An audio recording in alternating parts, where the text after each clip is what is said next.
একজন চাওয়ালা যদি দেশের প্রধানমন্ত্রী হতে পারে তাহলে আমি কেন পারবো না?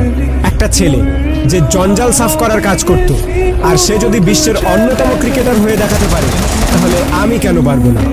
একটা মানুষ কোনো ডিগ্রি ছাড়াই শুধুমাত্র পেট্রোল পাম্পে কাজ করে ইন্ডিয়ার বেস্ট বিজনেসম্যান হতে পারে তাহলে আমি কেন পারবো না?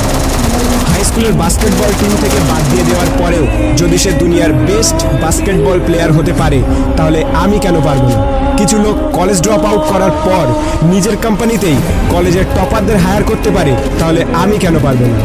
এক ব্যক্তি যাকে নিউজ পেপার কোম্পানি চাকরি থেকে বাদ দিয়ে দেয় কারণ তার মধ্যে নাকি ক্রিয়েটিভিটি কম ছিল, আইডিয়া কম ছিল, সেই ব্যক্তি যদি পরে মিকি মাউসের মতো ক্যারেক্টার ক্রিয়েট করতে পারে তাহলে আমি কেন পারবো না? একটা মানুষ যার গার্লফ্রেন্ড তার সাথে ব্রেকআপ করে নেয় এবং তাকে সমস্ত সোশ্যাল সাইট থেকে ব্লক করে দেয়, কিন্তু সেই ব্যক্তি পরে দুনিয়ার সব থেকে বড় সোশ্যাল নেটওয়ার্কিং সাইট ফেসবুক বানিয়ে দিতে পারে তাহলে আমি কেন পারবো না? এক ব্যক্তি 999 বার ফেল হওয়ার পরেও হার না মেনে 1000 বারের মাথায় বাল্ব আবিষ্কার করতে পারে তাহলে আমি কেন পারবো না? দুবার বিজনেসে ফেল হওয়ার পরে ডিপ্রেশনে গিয়ে পরপর 8 বার ইলেকশনে হেরে গিয়ে 9 বারের মাথায় আমেরিকার প্রেসিডেন্ট হতে পারে তাহলে আমি কেন পারবো না?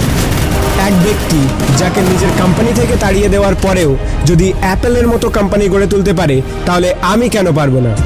একটা মেয়ে যে 9 বছর বয়সে সেক্সুয়ালি অ্যাবিউজড হওয়ার পরেও 10 বছর বয়সে প্রেগনেন্ট হওয়ার পরেও লোকাল টিভি শো থেকে বের করে দেওয়ার পরেও অস্কার জিততে পারে এবং কোটি কোটি টাকা ইনকাম করতে পারে তাহলে আমি কেন পারবো না?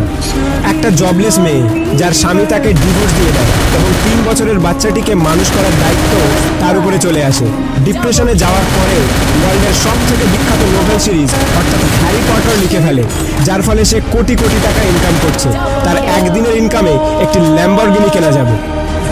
এক ব্যক্তি যার পুরো বডি প্যারালাইজ, চলাফেরা তো দূরের কথা, নিজের আঙুল পর্যন্ত নাড়াতে পারে না,